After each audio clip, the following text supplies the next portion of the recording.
Welcome. I'd like to call to order the January 18th, 2023 meeting of the Local Agency Formation Commission at 2:30 p.m. As you can see, we continue to meet via teleconference. At this point, the clerk will explain how both written and spoken public comments can be made by attendees of the meeting.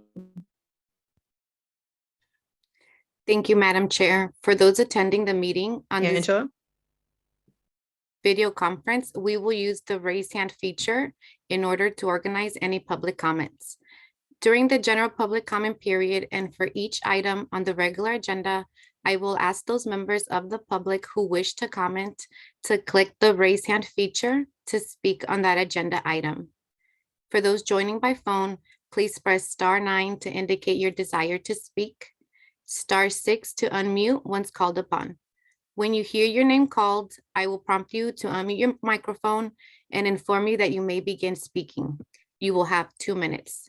Written comments that were submitted in advance will be read by staff during discussion of the appropriate agenda item. Thank you. Thank you. And now we can proceed with item 1, which is the roll call, please. Commissioner Bigstick, Angela? Commissioner Martin, Here. Commissioner Mueller, Commissioner Rarbach, Here. Commissioner Slocum, Here. Vice Chair Lohman, Chair Draper, Here. and alternate members are not present today, but for staff, we have Executive Officer Rob Bartoli, Management Analyst Sophia Ricaldi, Legal Counsel Timothy Fox, and support from Janet Lujan from Planning and Building. Thank you. Okay, thanks. Now we'll move on to item 2, which is the oath of office for new commissioners appointed, and it will be done sequentially, so we'll do one at a time. And Timothy Fox or administer the oath of office. Good afternoon, Commissioner Bigstick. I do want to ask in advance whether you have a preference about whether you wish to swear the oath or affirm. Some people have strong feelings about the use of the word swear, but you have the option to either swear or affirm, and I'll say whichever one is your preference. If swear is the status quo, I will go with that. Okay. Please raise your right hand and repeat after me. I state your name. I, Tiger Jazz Bigstick, Do solemnly swear solemnly swear that I will support and defend the Constitution of the United States and the Constitution of the State of California the Constitution of the United States and the Constitution of the State of California against all enemies, foreign and domestic, that I will bear true faith and allegiance to the Constitution of the United States and the Constitution of the State of California,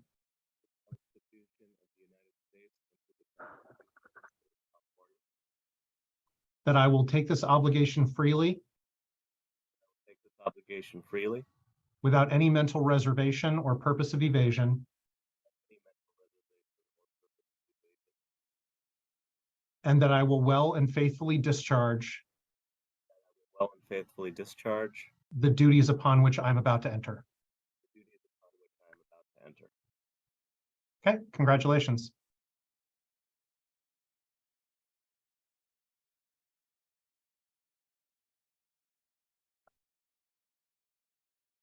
So, Mr. Bartoli, it appears at this time that the other commissioners who were to be sworn in today are not on the call. I'll stand by, and if you want to jump to that item, if they appear, I'm happy to do so. Thank you, Mr. Fox. And yes, I was looking for my unmute button just to say that, yes, I don't believe we have any other oaths of office at this exact moment. So that being the case, we would then move on to item 3, Chair Draper. Pardon me, before we move on, I am just promoting Commissioner Mueller if we want to proceed with that oath.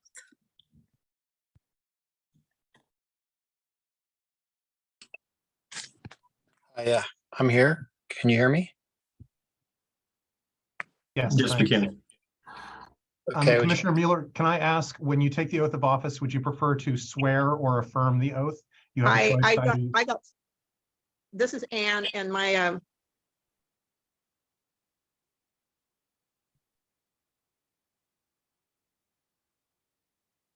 Chair Draper?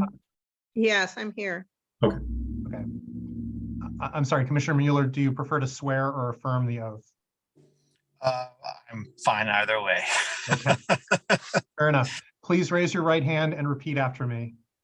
Yep. I state your name, I, Ray Mueller, do solemnly swear do solemnly swear that I will support and defend that I will support and defend the Constitution of the United States and the Constitution of the State of California the Constitution of the United States and the Constitution of the State of California against all enemies, foreign and domestic, against all enemies, foreign and domestic, that I will bear true faith and allegiance that I will bear true faith and allegiance to the Constitution of the United States and the Constitution of the State of California, to the Constitution of the United States and the Constitution of the State of California, that I will take this obligation freely that I will take this obligation freely without any mental reservation or purpose of evasion, without any mental reservation or purpose of evasion, and that I will well and faithfully discharge and that I will well and faithfully discharge the duties upon which I am about to enter. the duties upon which I'm about to enter. Thank you. Congratulations. Thank you. Honored to join you all.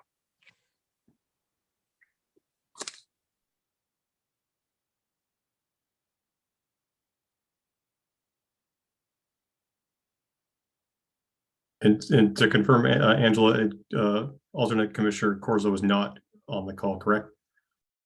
That is correct. Okay, so with her not being at this time, Chair Draper, I would recommend that then we conclude that item and then move on to item number 3. Okay. And so item number 3 on the agenda is public comments for items not on the agenda. Madam Clerk, did we receive any written comments and do we have anyone wishing to speak?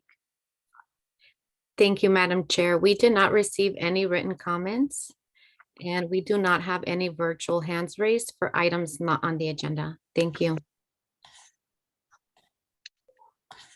Okay. So we'll close those public comments. Well, not take them, but we'll go on to item 4. And item 4 is the consent calendar.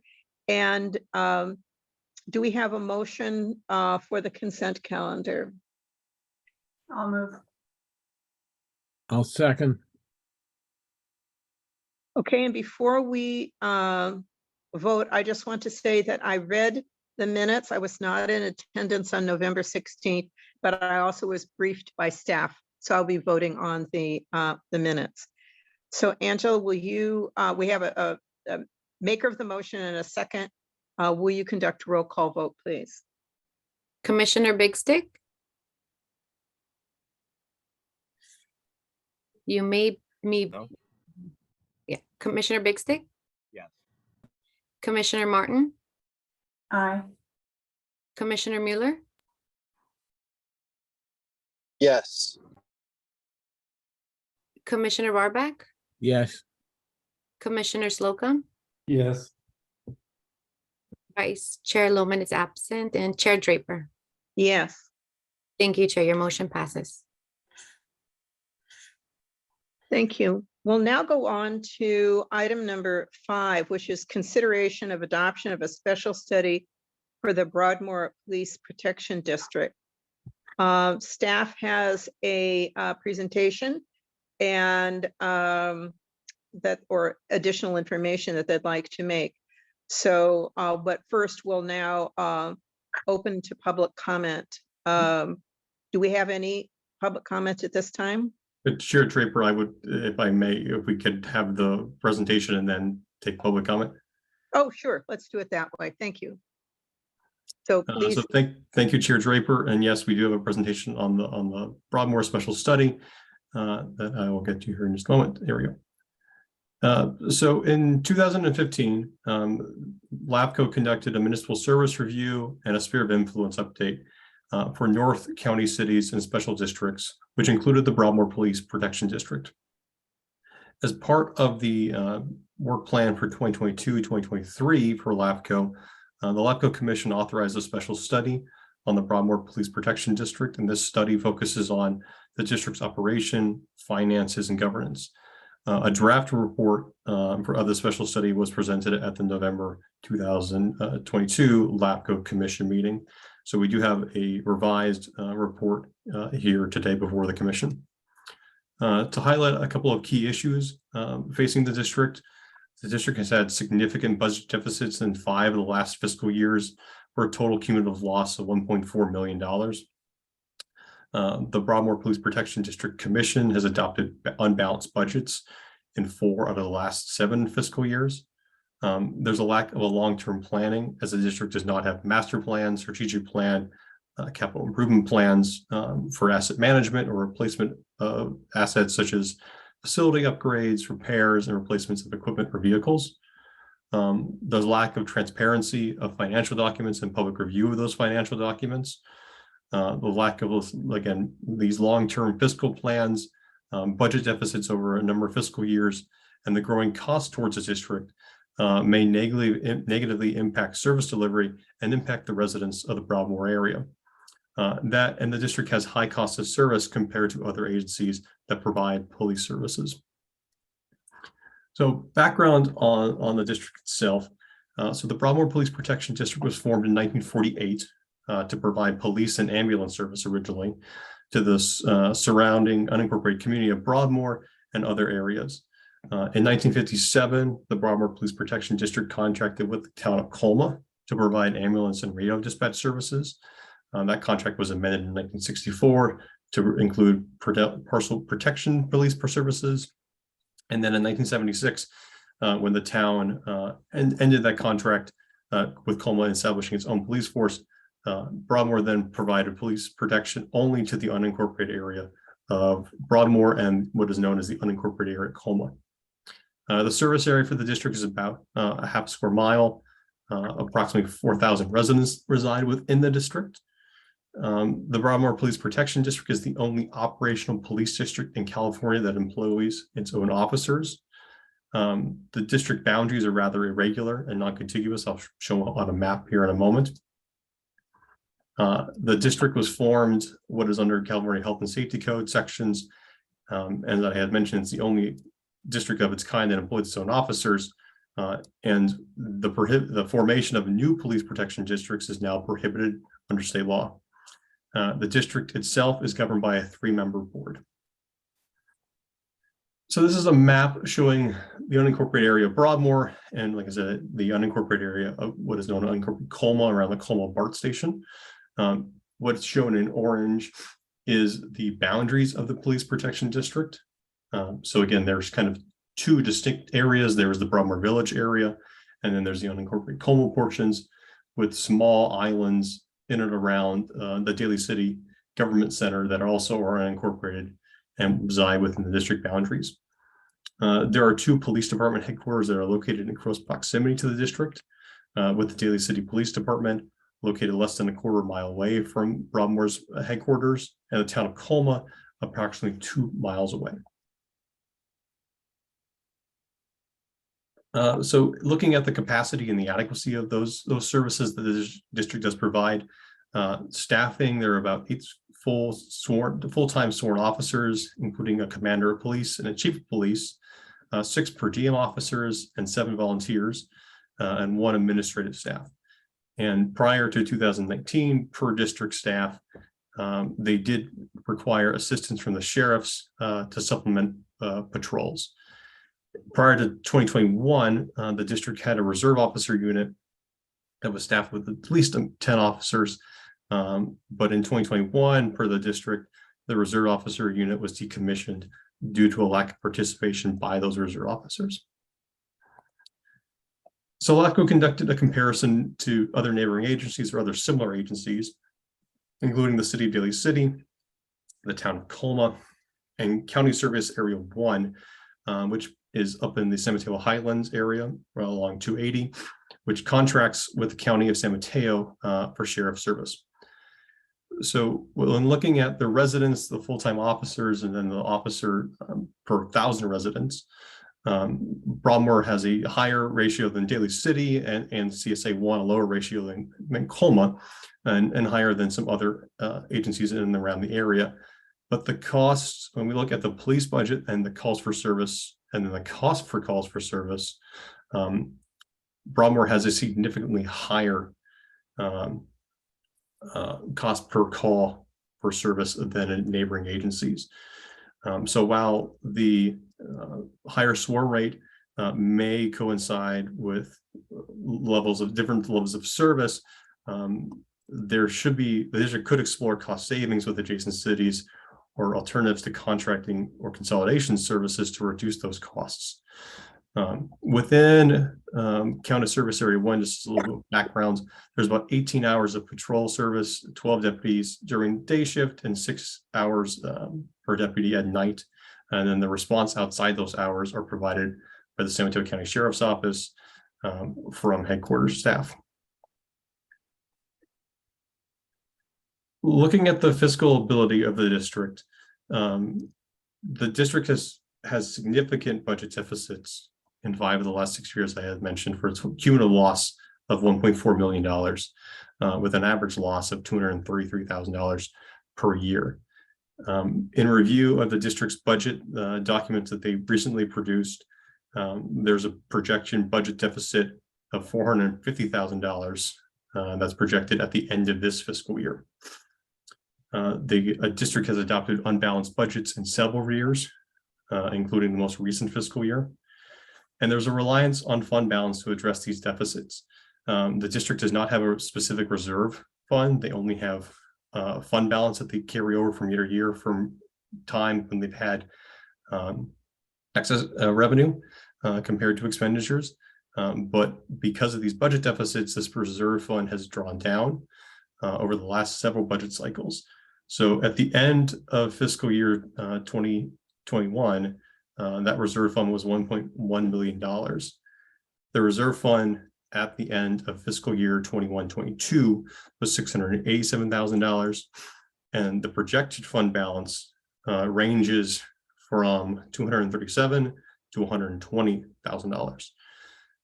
The district's net position, meaning its assets and liabilities, has been negative every year since the end of fiscal year 17. There's $1.7 million in total assets and $3.5 million in liability. And that liability is largely pension costs.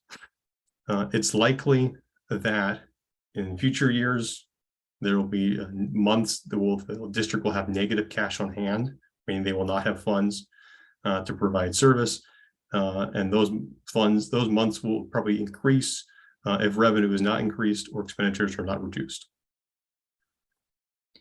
LAFCo did a comparison of year-end revenues and expenditures going back all the way to 2017. So we have a table here that shows, again, those losses in fiscal year 22, 20, 19, 18, and 17. We also did an analysis of what was budgeted compared to actual numbers. And budgeted items that were most significantly underestimated were salary and wage costs, retirement costs, contract professional services, and insurance. And while the final audited numbers, we don't have those yet from the district for 21-22, it does appear that there will be another budget deficit loss this year. And like I said, this table was inclusive of fiscal years 21-22, so there was a projected loss of $280,000. And while insurance costs have increasing for all agencies, Broadmoor Police Department District has experienced higher costs due to ongoing litigation for those insurance. Revenue, the district has 3 main revenue sources. The first is property tax. Property tax accounted for about 50% of the district's revenue. And the district receives approximately 26% of the 1% property tax within the district boundaries. There's a supplemental parcel tax that voters approved in 2000, and it's the second largest source of revenue and accounts for about 22% of the district's revenue. It's a rather reliable source of funding, much like property taxes, and each parcel is subject to an annual flat fee. The tax includes an escalation factor up to 5% based on consumer price index. And for fiscal year 22-23, there was a residential dwelling for costs was $483, and for commercial or industrial parcels, a little bit over $1,000. The district also receives a large percentage of its budget from excess ERAF, or the Educational Revenue Augmentation Fund. So the county, as part of the county's calculation for ERAF that limits funding shifts to school districts, the district and other districts in the county and cities receive this additional funds. So when property tax revenues exceeds a calculated amount, those excess funds are allocated to other agencies, such as the district. The county controller does not recommend that agencies budget the supplemental funds for ongoing operations, as they are determined on a year-to-year basis and are not necessarily a reliable source of revenue for ongoing costs. For an example of this, in 2022, as part of the proposed California state budget, excess ERAF was proposed to be capped at current levels for cities and counties and completely eliminated for special districts. So while the proposal did not ultimately move forward, the issue of excess ERAF will continue to be of interest to the state. And if this had been eliminated, that would have equated to a loss of over $500,000 in this year's budget. The district also does not adopt GAN appropriation limits as recommended in the 2015 MSR. In 1979, California voters approved the GAN appropriations limit initiative, which established requirements for cities, counties, and special districts to essentially calculate appropriation limits each year regarding growth and expenditures of those agencies to cap those costs. And that requirement applies to all cities and districts receiving 12.5 or more % of the 1% property tax.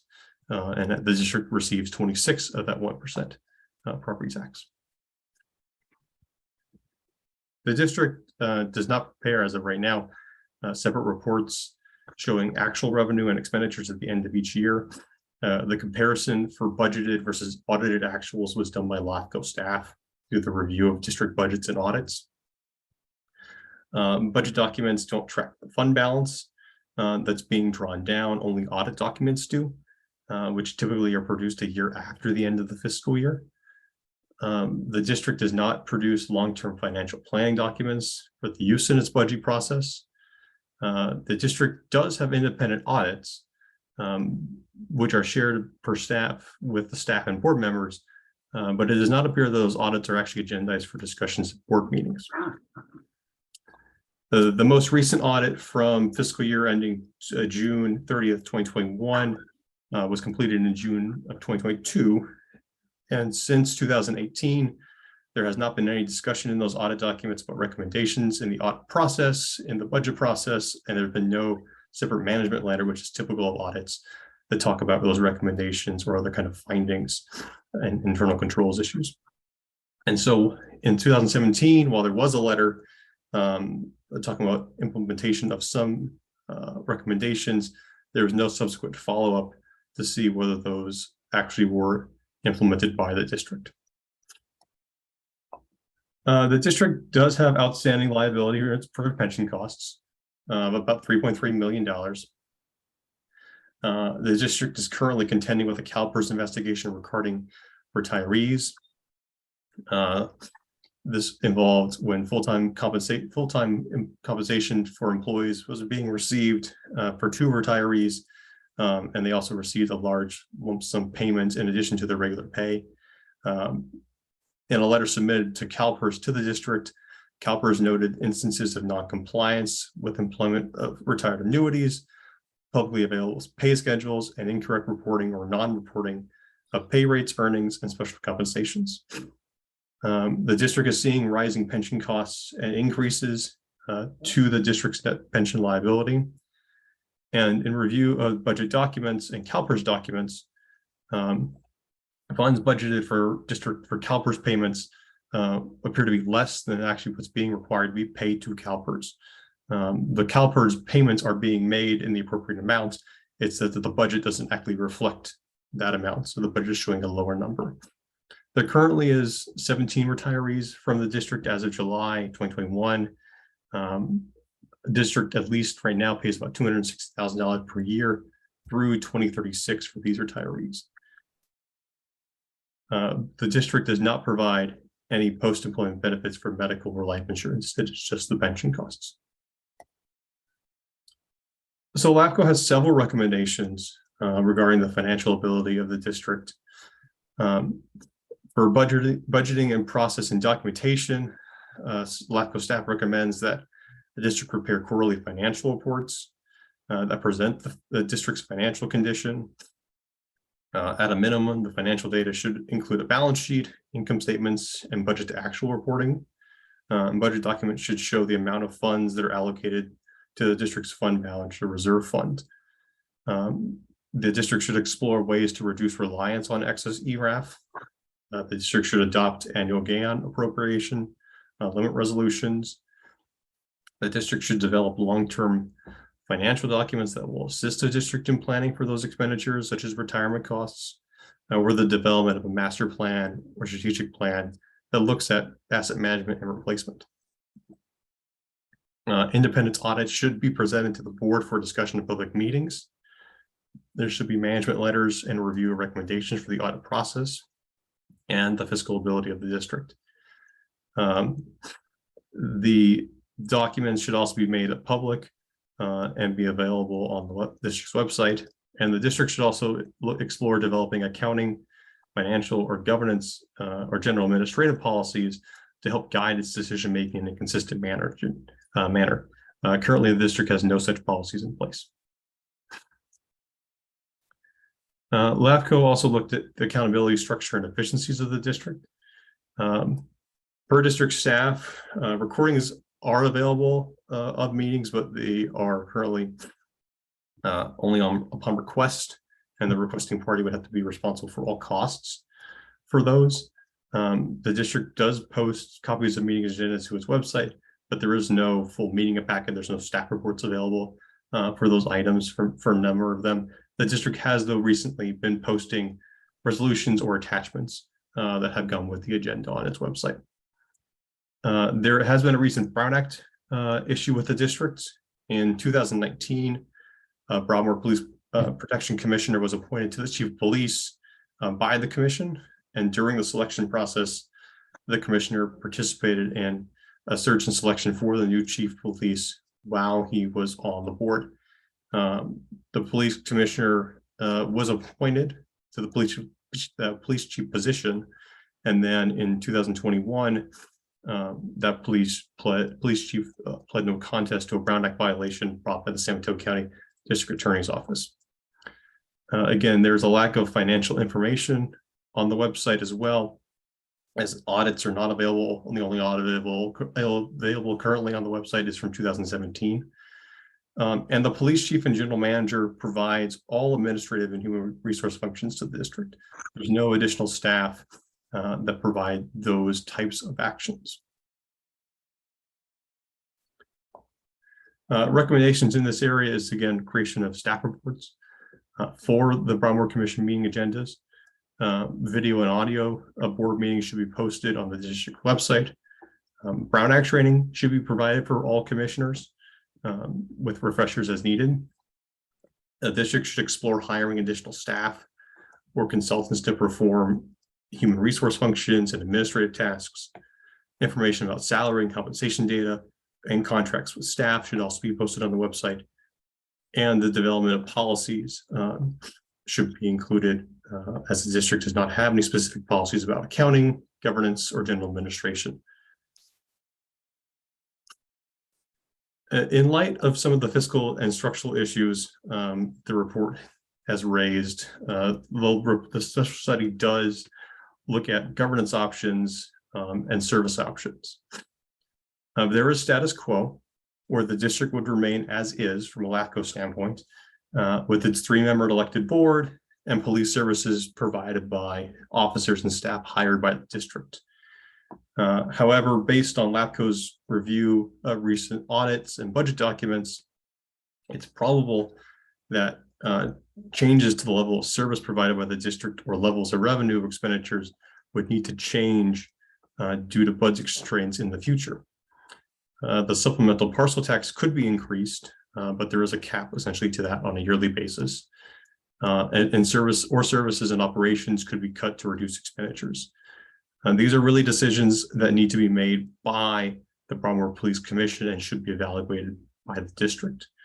As part of the review for potential changes to services or increased revenue, Broadmoor should engage with residents of Broadmoor to understand their views and their issues and on service and concerns with the district. If services were not able to be provided by the district, that potentially pose a public safety risk to the residents of Broadmoor and surrounding unincorporated area. The San Mateo County Sheriff's Office or a neighboring agency may be able to assist, but Broadmoor should engage with discussions with those agencies if the need arises. Discussions with county departments such as public safety communications for dispatching should also be included in these conversations. There's the option of merger essentially with Broadmoor Police Protection District in the city of Daly City. San Mateo LAFCo has long identified Broadmoor as an area to be annexed to the city of Daly City, and the city of Daly City is the long-term logical service provider for both Broadmoor and unincorporated Colma. So that would be through annexation, so that actual LAFCo change. The district could be reformed as a county service area or community services district, and then contract with the county for through sheriff's office or Daly City for service. The district could contract for services from another public agency without having to reorganize in a way. This is a scenario that occurs with the two other remaining police protection districts in California, the Fig Garden Police Protection District and the Orange Cove Police Protection District. Both of these districts are located in Fresno County and contract with the Fresno County Sheriff's Office for enhanced police services. And the last option on here is dissolution, and the district could be dissolved either through a petition of registered voters or property owners residing within the district, from the district itself by resolution or another affected agency or by LAFCo. This would require a separate LAFCo process, and in most cases would be subject to protest hearings. If the district was dissolved and Broadmoor remained unincorporated, police services would be provided by the San Mateo County Sheriff's Office, similar to other areas within the unincorporated county, to pay for remaining legacy costs. The district, such as pension liability, the county of San Mateo will be the successor agency, and they could utilize some of the property tax and supplemental property tax that the district currently receives. In this case, the revenue would still be collected to pay for these legacy costs, even though the district would be no longer active in providing service. Through this process of the special study, LAFCo staff has been engaging with a number of entities to work on public outreach, including noticing the hearing for both the draft reports and final reports to interested parties and the Broadmoor Property Owners Association. LAFCo presented a draft report to the Broadmoor Police Protection District Commission on January 10th. Tomorrow night, we'll be presenting a report to the Property Owners Association. We'll be in contact with some local newspapers in the area, and there's ongoing communication with Broadmoor staff, the county sheriff's office, county staff, and Supervisor Canepa's office. To allow additional time, though, we do have a recommendation I'll talk about in a moment. The commission does continue the item to the March 2023 LAFCo meeting to allow for additional outreach and comments. LAFCo has not received any formal comments either from the Broadmoor's Property Owners Association or from the district on the final version of this report. So the recommendation from staff to the commission is to open the public hearing, accept public comments, provide commissioner comments, direct the executive officer to continue community outreach efforts, and then direct the executive officer to schedule the final special study for the March 15th LAFCo commission meeting. Alternatively, the commission could choose to adopt the special study at this time. That concludes my presentation. I'd be happy to answer questions. Ron. Commissioner Martin. In reading the text that you provided us, I saw a couple things that concerned me, I'll put it that way. At one point, you're talking about, it's on page 16 of the report that you gave us. Under recommendations, number 4, you call for a timely matter, in a timely matter for production of accounting reports. And one man's timely manner is not another man's timely manner. Maybe you should tighten that up a little bit, give them some absolutes. Certainly, that could be a recommendation that we have a little bit more definitive timeline for what our recommendation is for when those audits should be completed. Okay, thanks. And when you're talking about education, they're also responsible in a special district, to my knowledge, a biannual sexual harassment prevention and ethics training. So you might want to include those. I'm relatively certain that's not part of their repertoire right now. Yes, thank you. Let's see, I'm going to hold on other commissioners' comments and questions until we open it up to the public. Is there, and then we'll go back to our questions and comments.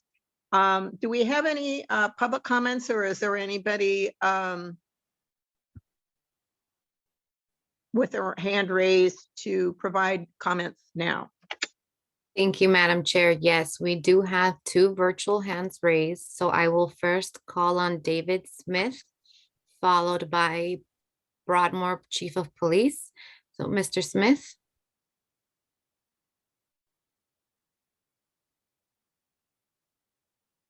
Thank you.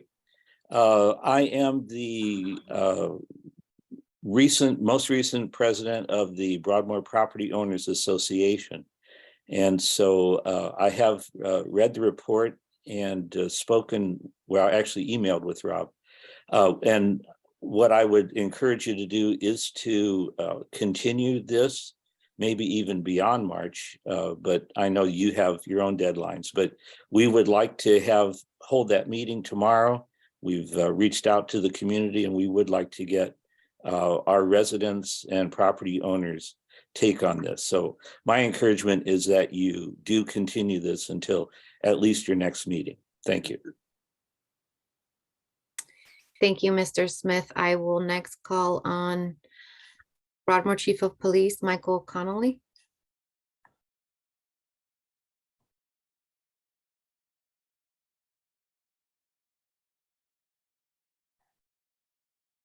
Go ahead.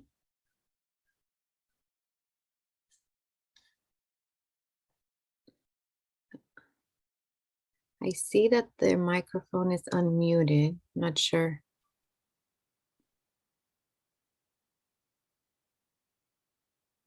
There may be some technical issues, Madam Chair, because their audio is not coming through. Okay, how about this? How about we go down and take commissioner comments and then go back and see if there is the comment. So I won't close the public hearing at this moment, but just to give. Madam Are you Chair, could I make this is Commissioner Mueller. If I could make a suggestion. Yeah. It's because sometimes people can't talk, even if they have their mic on, but they can usually type in the chat. And so if they are, I'd be interested to see at least what those comments would be if they were long. Obviously wouldn't be able to do it, but. And unfortunately, Commissioner Mueller, through the chair, we do not have the chat feature turned on for our commission meetings. But I did attempt to promote the Chief of Police to panelists to see if that could give him more access to mic, but I'm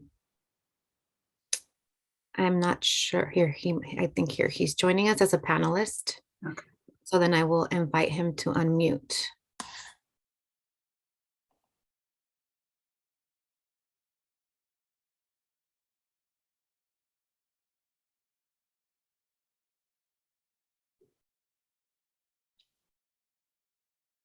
Yeah, I believe he is having audio issues.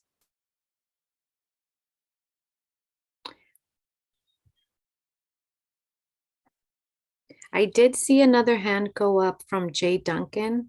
I don't see it anymore. Their hand is down now. Oh, here, maybe I will call on Jay Duncan and then we can try to come back to this one. 1 second. Unmute. There we go. Can you guys hear me now? Yes, we can hear you. Okay, also, I think Chief Conley's available as well, so I tell you what, I'll give you let him go on the 2 minutes, and then I'll go after that. Chief? Good afternoon. Sorry, I was experiencing technical difficulties. First of all, my name is Mike Connolly. This is my second day as the interim chief. I'd like to first of all thank the commission and thank Director Bertoli for his report. I have had the ability to review it. There are some issues that I believe need to be edited and modified to dial in a little more on the correct reporting. I don't disagree with many of the findings and many of the recommendations. However, there has been transition in this department. And as a side note, I am that commissioner that he mentions from 2019, and it was not a Brown Act violation. I was something else. However, many of the recommendations that were made in the 2015 report and along with the findings in this report were implemented. However, once I left, they weren't necessarily carried out. So there is some, the commission did make recommendations, especially as far as financial reporting that was supposed to be done quarterly. In terms of sexual harassment and ethics training, that does happen. It has occurred through our insurance broker, or not insurance broker, our insurance carrier. So we are all certified to ensure compliance. And I really only have a short, I don't mean to contest in an open environment Director Bertoli's findings, but there is more to the discussion. I don't know who he spoke with. It's not listed in the report and where some of these facts came from, but I would welcome the opportunity to even give a more in-depth conversation. I've been a commissioner and I've been a resident for 30 years. So I do have more knowledge than somebody that's only been here a short time. And barring that, that's the best I can give you in 2 minutes. Thank you, Mr. Connolly. So I believe now Mr. Duncan will proceed with his comment. I think he's going to try and come back and run into the same office I am. Stand by.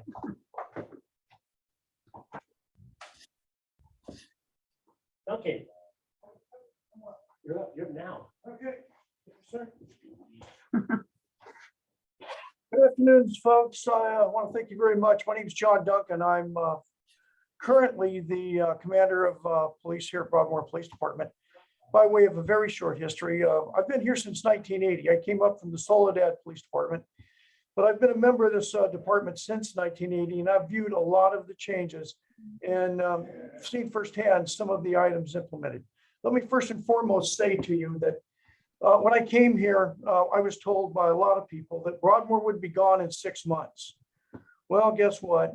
Maybe we need to talk to Millbrae, Half Moon Bay, and San Carlos about that, because we've been able to, at least prior to what Mr. Bartoli has admitted to or has spoken of, about a financial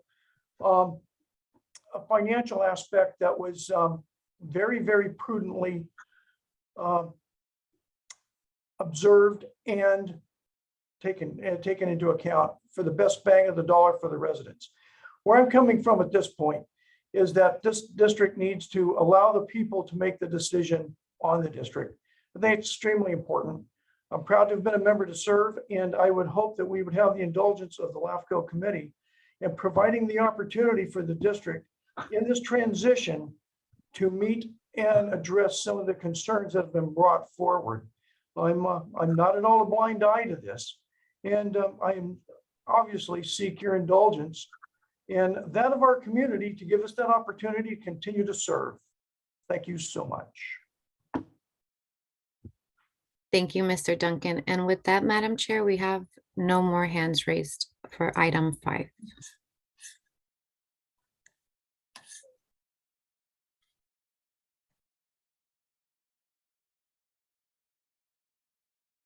I believe we lost Anne. Yeah.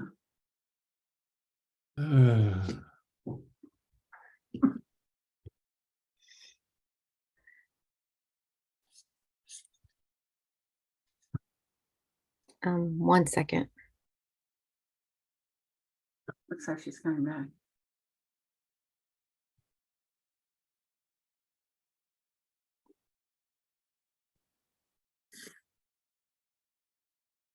Hi, Anne, are you able to hear us? Doesn't look like she's connected to audio.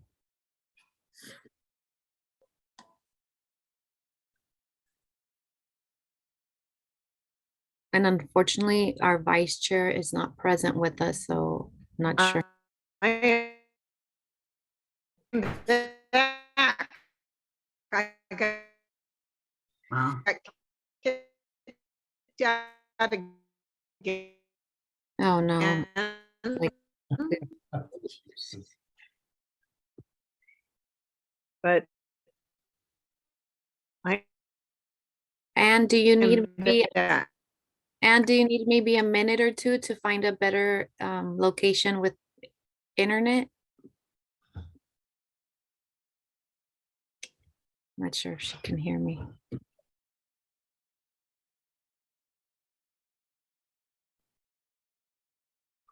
Okay, she's offline. I think she will be attempting to rejoin. So if we could just give her a couple minutes. Well, maybe I would suggest that let some of us start asking questions of Mr. Bartoli. Oh, there she is. Okay. Yeah. Oh, yeah. Chair Draper, you're on mute right now. Carry on. Okay. Alrighty. I am back, and could somebody tell me where we are in the agenda? Are we taking? I can do that. So Chair Draper, we were, their public comment has concluded, and then Commissioner Slocum had asked if there other commissioners had questions or comments to staff. Thank you, Commissioner Slocum. Were there other questions or comments? I have a comment. All right, please. Based on this excellent report, the history of the district and the financial mess that they apparently are in, it seems to me that the recommendation to merge with the Daly City Police Department is the most responsible and financially sensible offer, and I would support that. Certainly willing to wait till March to find out if there are any other important comments from the public, from the district, from staff. But based on what I've heard and read, it seems to me that merger with the Daly City Police Department is the most sensible option. Thank you. Any other comments? I have a comment that I think is important for us to continue, because I do think there's a lot of public outreach and dialogue that needs to take place before we make a final action. And I'm looking forward to hearing from the community and the special district itself. So Commissioner Draper, there are several hands. There's Commissioner Big Stick, Commissioner Slocum still has his hand up, and Commissioner. Oh, I'm sorry. I and didn't just see have their them. hand up. All right, Commissioner Big Stick. Thank you, Chair Draper. The point was well taken by one of the members of the community that a robust public engagement would be illustrative, and I look forward to hearing what the community's take on it is, and any way we can be supportive of those community outreach efforts. I'm really looking forward to seeing what the community themselves think about all of this. I was struck by the number of best practices that could be in place and the sorts of modernization that seems like would really help this district should they be continuing. A question I had as I was reading the staff report and listening to the presentation, correct me if I'm wrong, Mr. Bartoli. My understanding was that essentially the chief of police acts as the manager of the district. Okay. That is correct, sure. What struck me as I was reading is it seems like it might be helpful if there's a separate officer designed specifically for management and oversight. Mhm. It seemed like this was kind of alluded to with the notion of HR and administrative staff members being hired on, but I mean a specific designated executive of some sort that is independent of the police station, more of an executive of the board rather than executive of the department.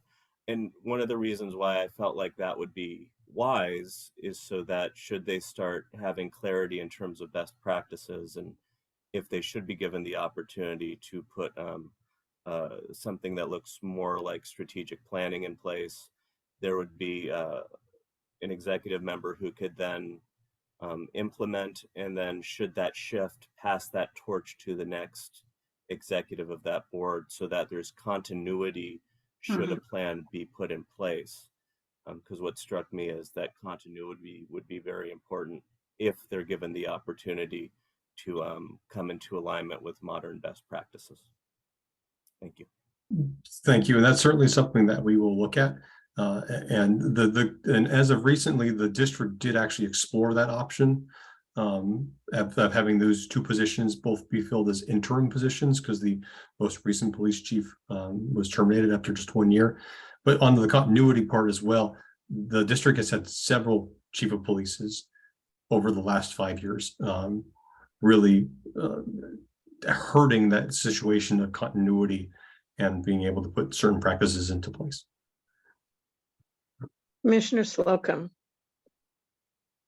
Thank you, Chair. I'm curious to hear from Mr. Bartoli about, he had a slide in the beginning, it was titled Key Issues, I think.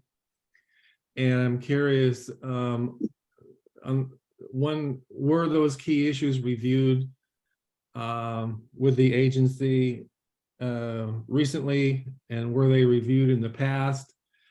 And just maybe a little bit of information on the history of these issues. Are these issues recent?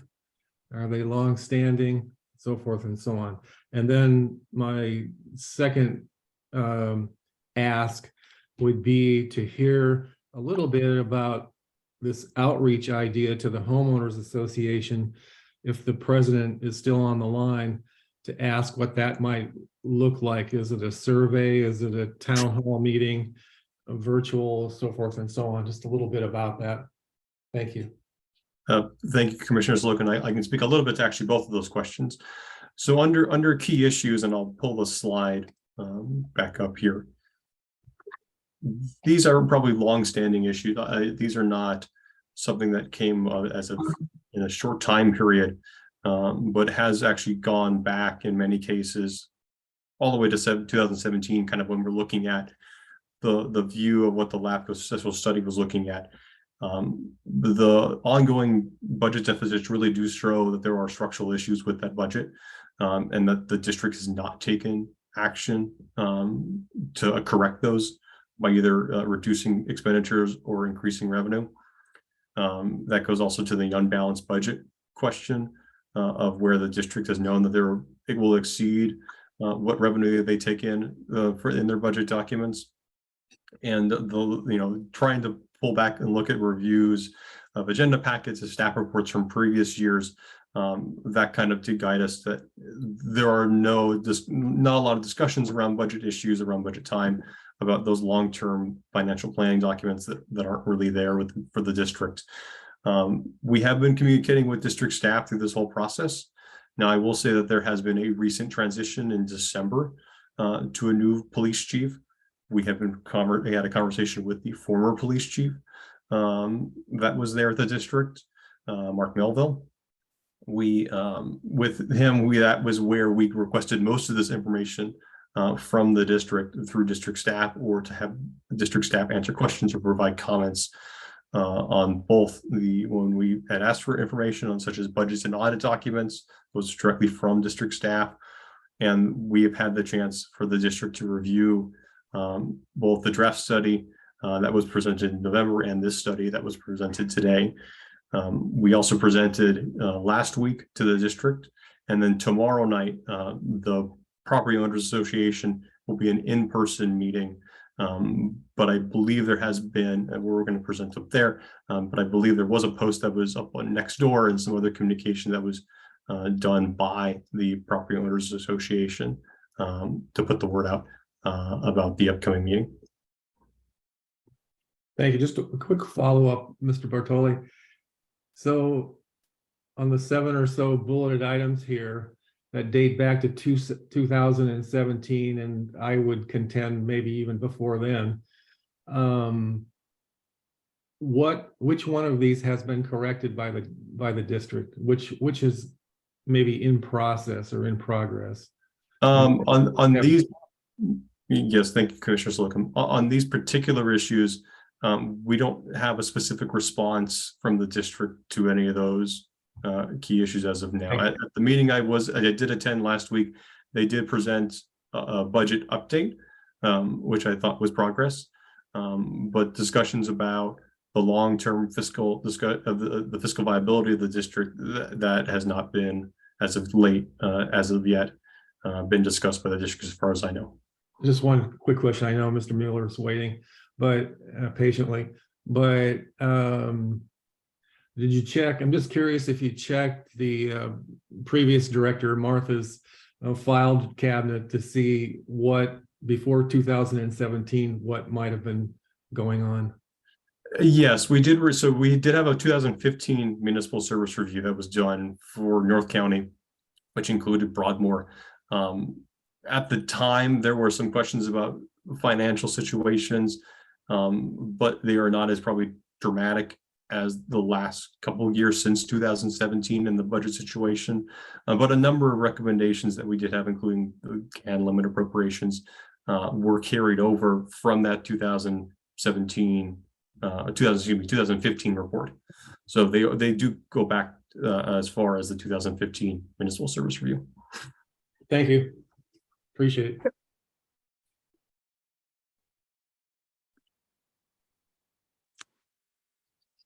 Commissioner Yes, thank you. Mueller. Yeah, so I, along the lines of what Commissioner Slocum or Supervisor Slocum was sharing, I wanted to ask, is it possible to send them a document with the findings? I know you said you reviewed it with them, but what I'm really interested in is a document where they affirm the finding or they contest the finding. And if they contest the finding, they provide written documentation. When we come back in March, I would like to see a document where the district has been asked to affirm or indicates they contest and provides the documentation why they contest. And the reason why is that, and I want to give full notice to the district and also to the residents of the Homeowners Association of Broadmoor, that I find the findings of this report gravely serious. Mhm. And at this point, this isn't about a discussion anymore or a discussion about was there corrective action. This is a discussion about a prove up. And the reason why I want that prove up is because I want the residents of Broadmoor to be able to see that prove up if and when this board decides to take action. And it may be the board looks at it and says, no action at this point, well, you guys can take corrective, or it may be that we won't. But I don't want there to be a debate in the public about what the facts are.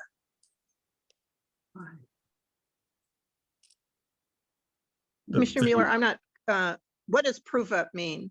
I'm not familiar with that term.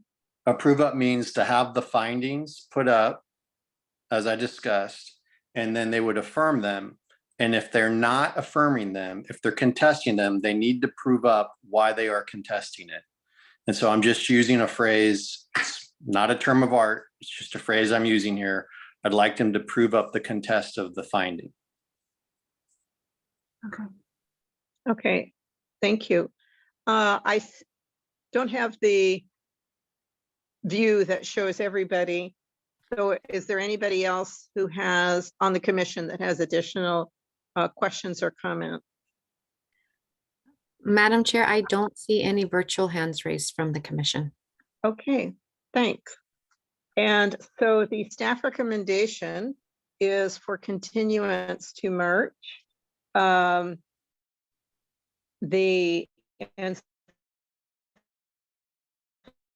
so do we have a motion? So moved. Okay, do you have a second? I'll second.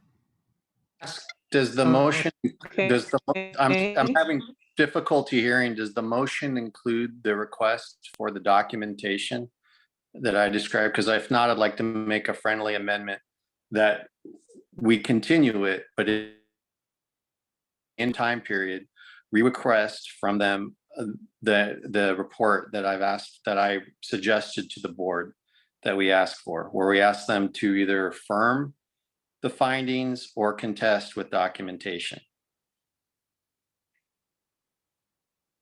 I accept that amendment. The second? I will. My recommendation, my comment on that was I'd be okay if we say that we ask them to do it. And because they could decline to do it. And, but I think we should ask them to do what you've just suggested in part of the recommendation. Is that acceptable? That's fine. I mean, if they're not under obligation, I get, or well, let me ask Mr. Bartoli, if we ask for that, are they under obligation to provide it? In LAFCo, for special studies or municipal service reviews, we typically, if they're not required to provide us information, now that would then be reflective in the record that they did not do such. If we weren't able to get information, say about budget documents or audits, that would be something that we would bring back to the commission as such, but we cannot necessarily require them to provide documentation or require them to take certain actions. So, and then I'm fine with the language that we're requesting it, because that's all we can do. But what I want to make clear, and what's really important here, is that I want to make clear the reason why I'm doing this, and to the representative of the neighborhood association who's here, we're requesting this information so we can have facts to put in front of your neighborhood association, and so that we have a clear record of what the issues of dispute are, and if there's any evidence that supports an issue of dispute.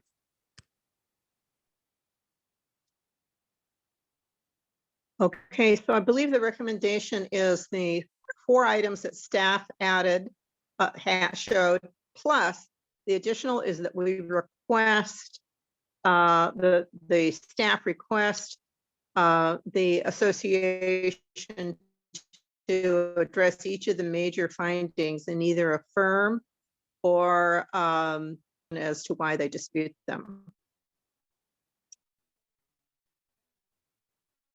With Just to clarify, if I may, Commissioner Draper, I believe you may have misspoken. I think what you meant was that the district.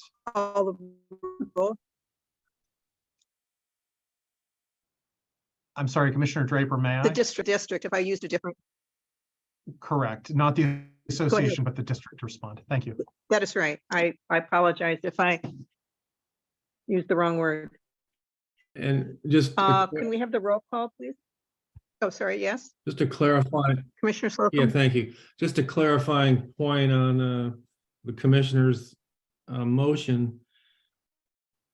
I think he said by our March meeting that we would ask that this written information be shared with us. And I'm wanting somebody, or maybe the supervisor, to say yes by our March meeting, whenever that is, Rob. Yeah. Yes. Okay. All right. Thank you. Thank you. Commissioner Big Stick, Yes. Commissioner Martin, Yes. Commissioner Mueller, Yes. Commissioner Rohrbach, Yes. Commissioner Slocum, Yes. Chair Draper.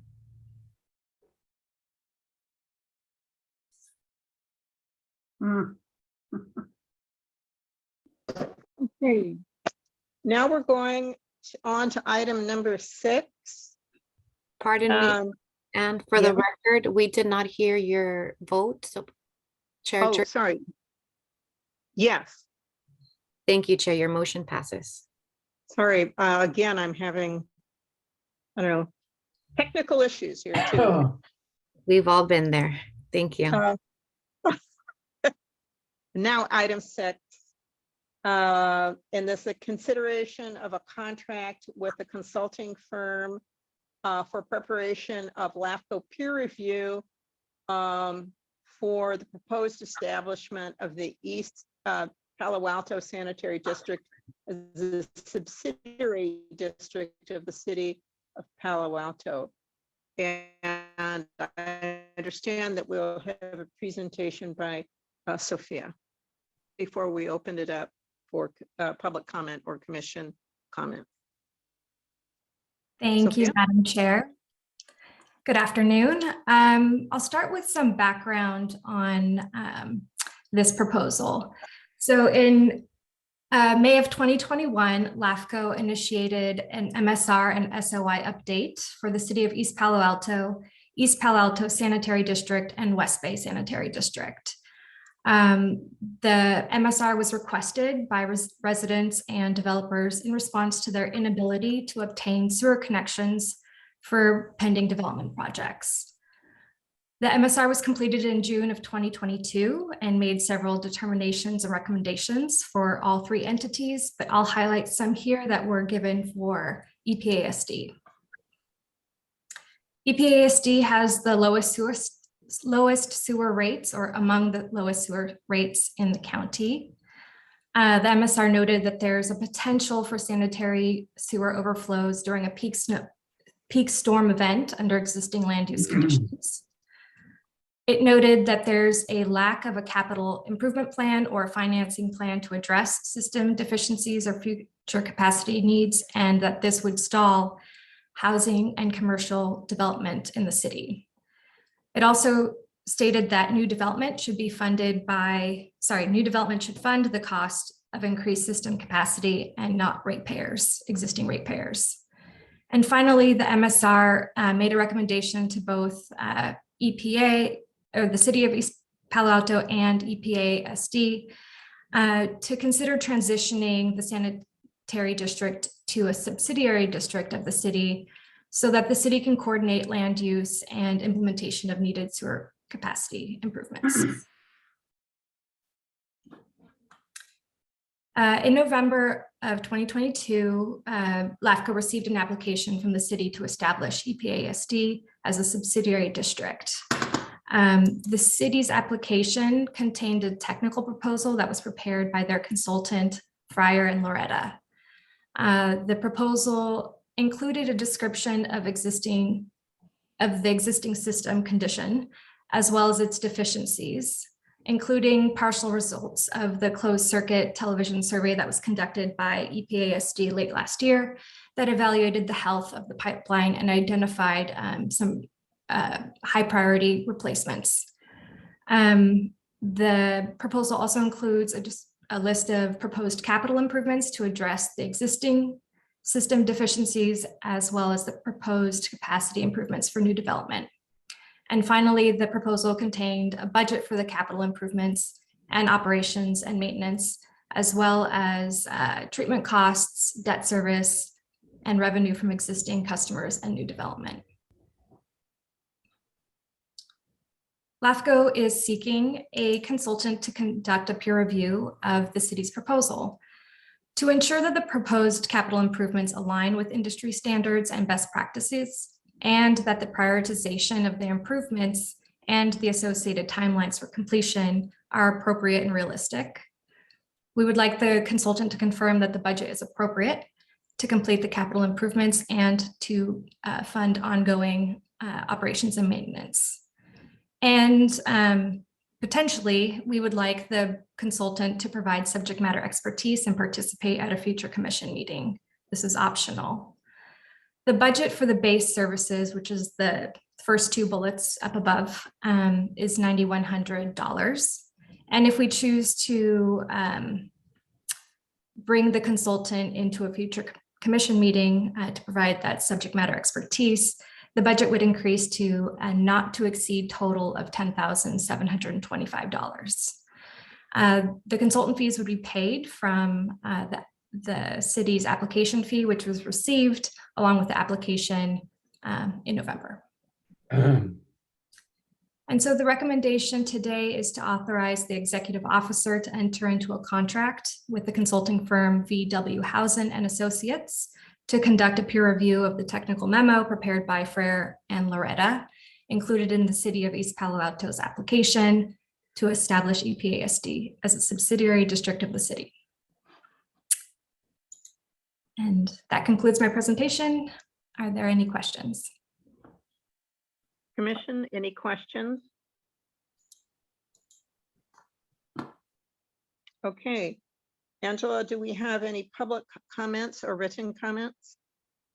Thank you, Madam Chair. We did receive a written public comment that I'm going to read for the record, but I will also be sharing a picture from the comment. 1 second.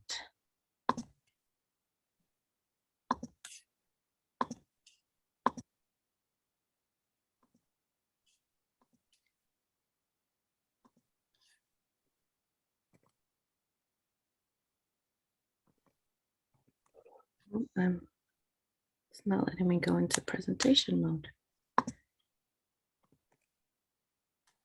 I see it on my screen, or saw it on my screen.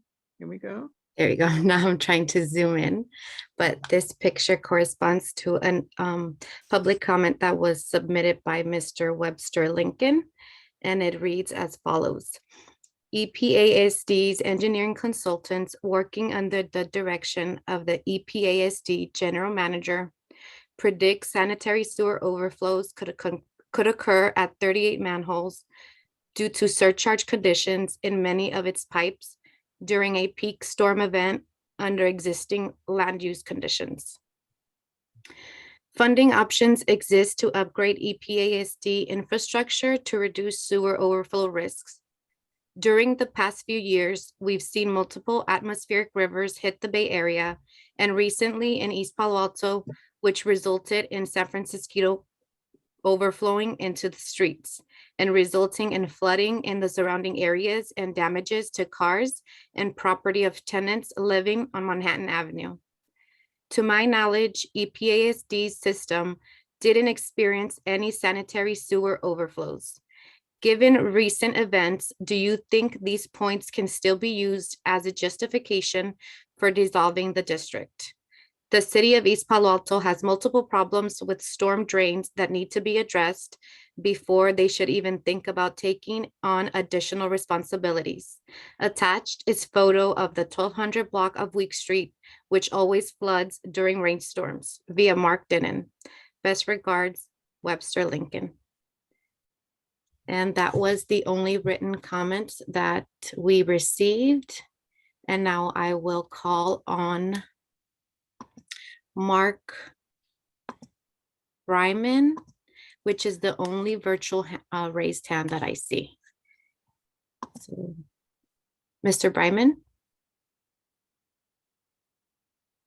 Thank you, commissioners. Appreciate your service in this regard. I am a San Mateo County resident, and my partners and I own a half-acre lot in East Palo Alto, where we've been trying to develop 10 units there for several years now. There seems to be a standstill. I know that we are not the only ones that are attempting to bring more housing to a city whose district, or rather whose region, is desperately in need of more housing and to create a kind of economic stimulus there. And I understand that there needs to be this sort of political, kind of decision making in this regard. But we're kind of holding. They seem to be holding everybody hostage, and I would strongly recommend that you advocate for that peer review so that we can potentially move forward this year and bring the kind of stimulus needed to the city of East Palo Alto, the economic benefits, and to help address the housing situation that the region so desperately needs. Thank you so much. Thank you. And I do see another hand raised from Mr. Jeff Page, I believe. Hi, thank you. Thank you very much.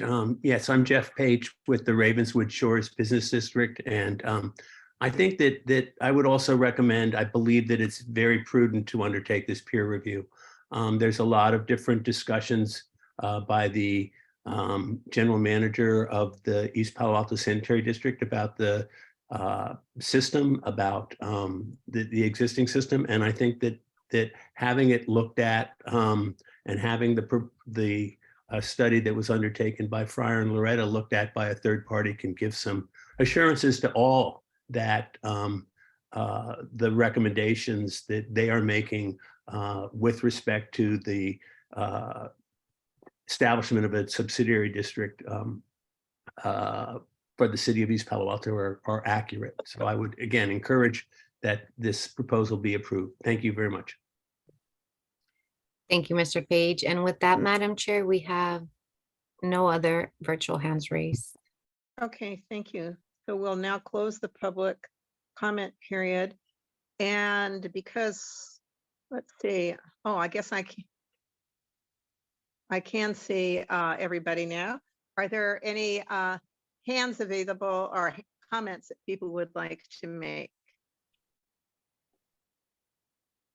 Okay, I'm seeing no hands. I have one request, is that when the report comes back, they're going to be reviewing the consultant is going to be reviewing the budget. And I would like to know what assumptions were made in producing the budget. I didn't see that. And I think it's really important to understand the thinking behind the budget. And if they could provide that, that would be really great. Okay, the motion is, the recommendation is to approve this contract. Is there a motion for this item?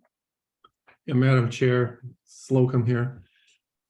I'd make a motion to authorize the executive officer to enter into a contract with a consulting firm, VW Hosen and Associates, to conduct a peer review of the technical memorandum prepared by Fryer, et cetera, included in the city of East Palo Alto's application to establish a subsidiary district of the city. And I would include in that motion that we include the higher number so that we can have the benefit of, if we so choose, to have the consultant come back and present to the commission. Is there a second? Second. Rohrbeck. We have a maker of the motion and a second. Can the roll be called, please? Commissioner Big Stick, Yes. Commissioner Martin, Martin, we didn't hear you. I didn't hear you. Katie, Sorry, I was on mute. I was coughing. No. Yes. Commissioner Mueller, You're on mute. Yeah, I apologize. Just trying to get up. Yes. Commissioner Rohrbeck, Yes. Commissioner Slocum, Yes. Chair Draper. Yeah, Thank you, Chair. Your motion passes. all right. And now we go on to the next item, which is appointment of a budget and legislative committees. And for the new commissioners, we've taken volunteers for the different commissions, and you'll see, I mean, different subcommittees, and you'll notice that there's also, we have alternates that are on the committees. And I have, just as a note, I have been on the budget committee, I think, for the last 3 years. So I'd like to shift over to the legislative one. I've enjoyed both. And I recommend participation and all, but I just would like to do something different next year. So I think we just go, Commissioner Big Stick, you have, you want to volunteer yourself or not for either one of these committees? At a glance, I think I had more interest in the Legislative Policy Committee, but as need dictates, I'll be happy to do budget if that would be of best service. Okay. Commissioner Rohrbeck?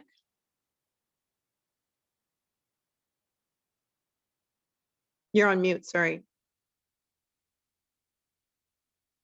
Can't hear you, Harvey. I'm sorry. I don't have any strong feelings, but if there's a need on the Legislative Policy Committee, I would fill that. Commissioner Slocum? Well, being an Army veteran, I was taught never to volunteer for anything. But in this case, if you do need somebody, I would be interested in the budget area. Commissioner Merton? I'd like to stay on the Budget and Legislative Committee. So those are two different ones. Are you volunteering for two? Legislative, oh, no, I'm sorry, the Policy Committee. All right. Commissioner Mueller? My plate is pretty full. Okay. So I appreciate everyone else volunteering very much. So Commissioner Slocum thankfully said he would do the budget as well as committee as well as Commissioner Big Stick. So if you could both be on the budget committee. Yeah. And then we will ask if we could some of the alternates to be also on the budget committee so that we can have 3 people on that. And those that volunteered for the legislative and policy will keep them on. But how many was that? I think it was Commissioner Rohrbeck, Martin, and Draper are the ones. So that's 3. So we'll pull from our alternates for the budget committee. And Rob, so, sorry, is there anything else that we need to do? no, through the chair, if I just may, so if I can summarize here. Sure. So as of right now, the Legislative and Policy Committee would be comprised of Commissioner Rohrbeck, Commissioner Martin, and Commissioner Draper. Yes. The budget would be Commissioner Big Stick and Commissioner Slocum. If there is a desire to appoint, because typically we do have 3, we have the availability of alternates, but there are only 2 right now. There's only 1 alternate position that is filled, and that is the public member position, and that's Jim O'Neill, who currently serves on the Legislative and Policy Commission. So if there's a desire to appoint him in his absence to the Budget and Policy Committee, that is something that certainly the commission could entertain.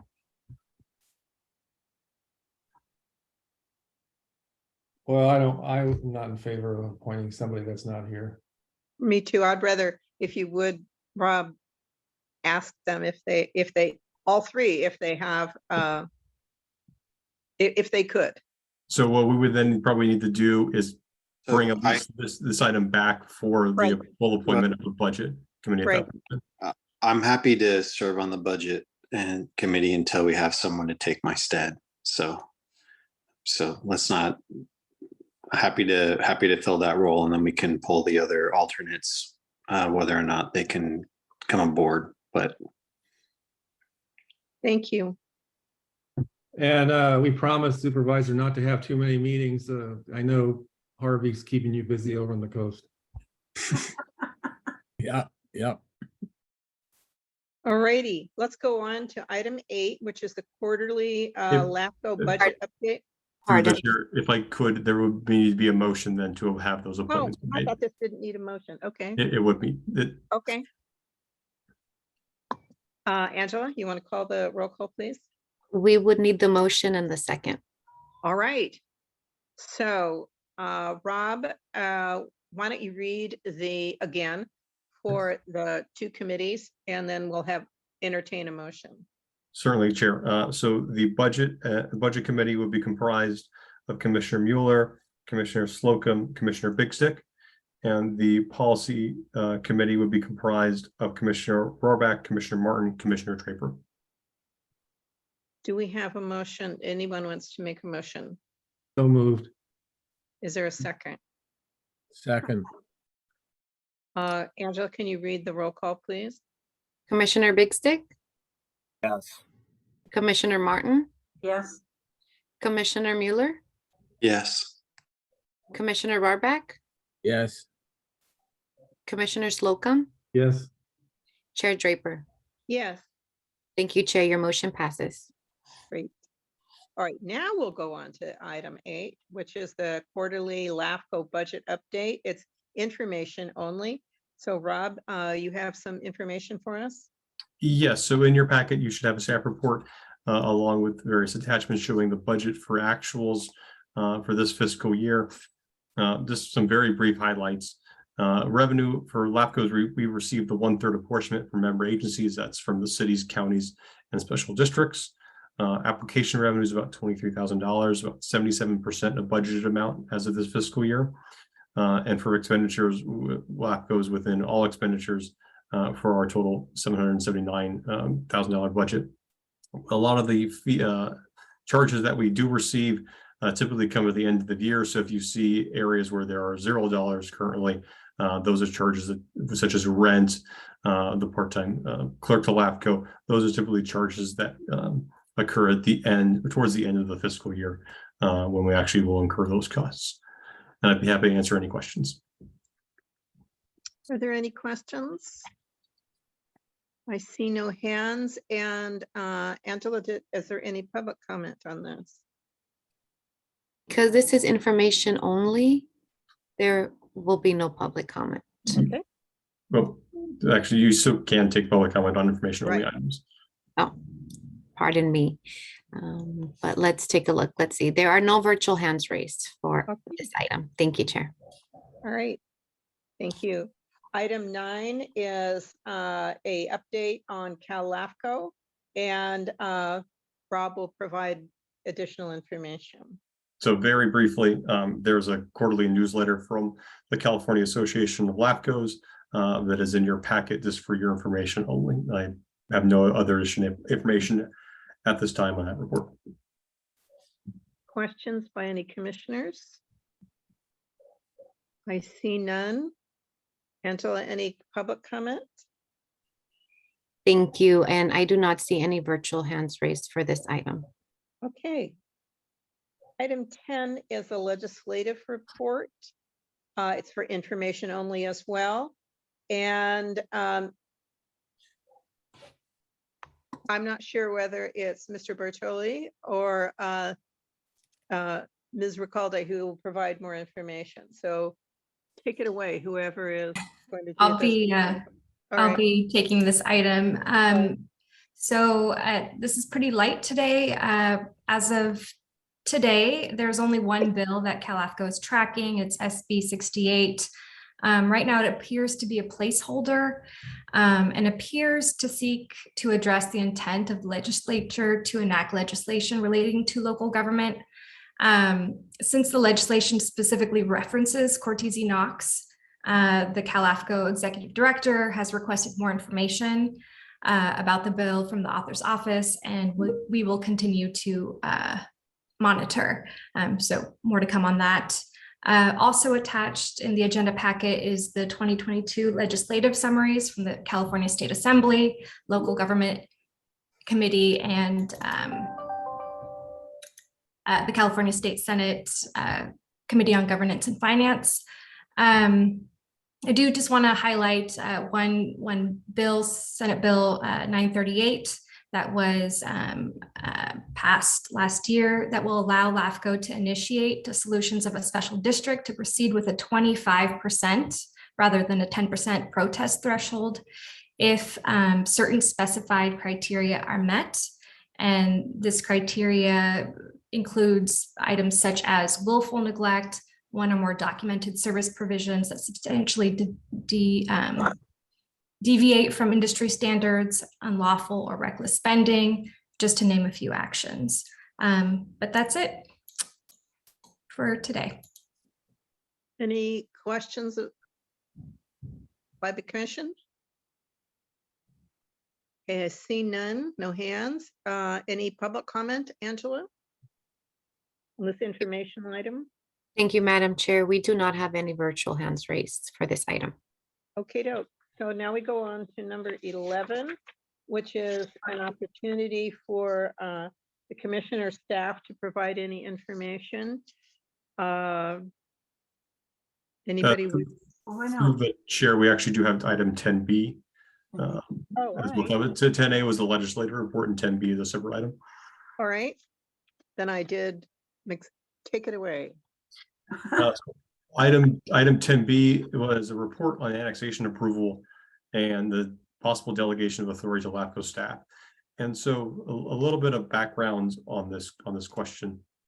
But there was a question to staff from a meeting in, I believe, November about whether or not LAFCo staff could approve what we're calling non-controversial annexations, and whether those could be processed by staff without need for commission actions. And typically LAFCO has several annexations of a year that are typically to sewer districts when septic systems are failed or the property owners no longer want to utilize their septic systems. They're consistent with the district's sphere of influence. They have 100% consent from the property owner and are typically exempt from CEQA. So there was a question about whether those could be processed by staff.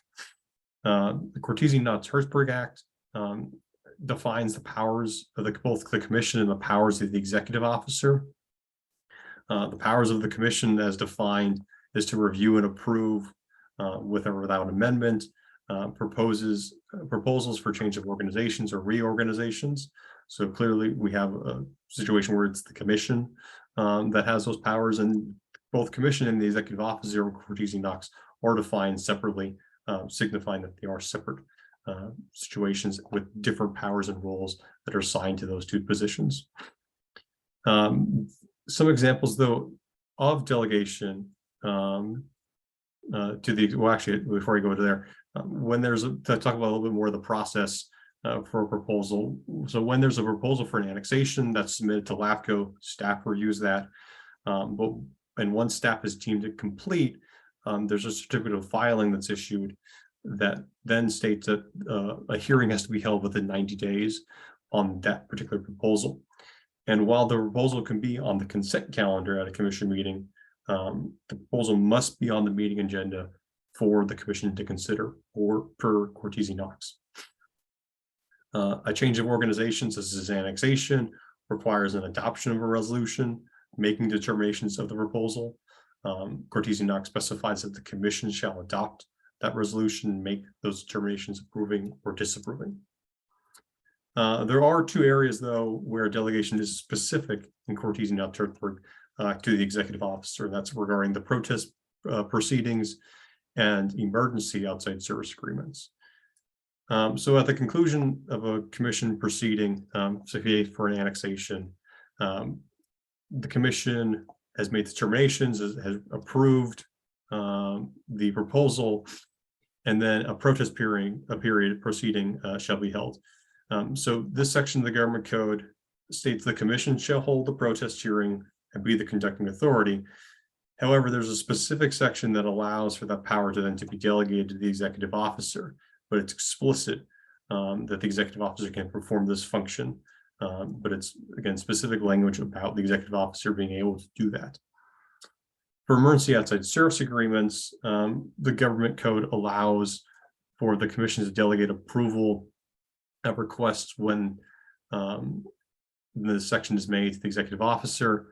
San Mateo LAFCO does have an adopted policy regarding delegation of authority in this situation, and it really is around mitigation to an existing or impending health and safety risk that's outside the confines of a meeting that we're holding. So if we're in the month of, say, February, or even after this commission meeting, and there was a situation that arose, that could be delegated to the executive officer because we don't have another commission meeting till March. But we would still then bring it back to the commission for their acknowledgement of that power. And again, this is to mitigate impending health situations or existing ones. In review of examples from other LAFCOs regarding this particular question, we didn't find any examples of where the commission delegated authority to the executive officer to process an annexation. Similar to San Mateo LAFCO, other LAFCOs utilize meeting consent agenda calendars for what are deemed non-controversial annexation proposals, such as annexation to a wastewater districts. There doesn't appear to be a mechanism in CKH to truly delegate the authority to approve annexations to the executive officer. CKH clearly identifies that it's the commission who approves or denies a proposal. And unlike a scenarios for outside service agreements or protest hearings, there's no section in CKH that discusses the authority that's granted to the executive officer, either approving or denying annexations. And while typical non-controversial annexations that are submitted to LAFCO, those are typically sewer service connections. In many cases, these annexations are tied to projects that are occurring on a property and are no longer being on septic. CKH also doesn't make a distinction between annexations, between a non-controversial and what is a controversial annexation. And while property owners, LAFCO staff, and district staff are typically in support of those annexations, it is ultimately up to the commission and not LAFCO staff to act on the proposal. That also opens up the ended question of who defines what a non-controversial or controversial proposal is, and what's the limitation and distinction between LAFCO staff and the role and powers of the commission. The Legislative and Policy Committee met on December 8th. Commissioners, committee members Katie Martin and Jim O'Neill supported staff's opinion that there really wasn't a mechanism for the LAFCO executive officer to approve annexations, and wish then that in support of LAFCO's recommendation to retain the authority to approve or deny annexations solely with the commission. So I'd be happy to answer any questions, or if there's additional direction that can be provided to staff, and hopefully hear any other comments as well. Do any commissioners have any additional comments that they'd like to make? Okay, thank you for all your work and research and consideration. I appreciate it. Thank you. Okay, now we can go on to item 11, which is any commissioner or staff who has information that they'd like to share with the rest of the commission. I'm seeing no hands up. So we'll move on to item 12, which is the adjournment.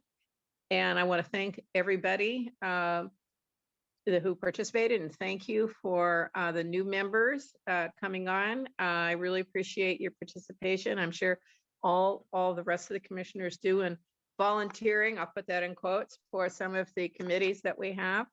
And so we'll that we now move to adjournment at 4:09, and our next commission meeting is scheduled for March 15th. And thank you for participating, and it's a dry day, and what could be better? Yay. Thank you. Thank you. Thank Take you. care. Bye.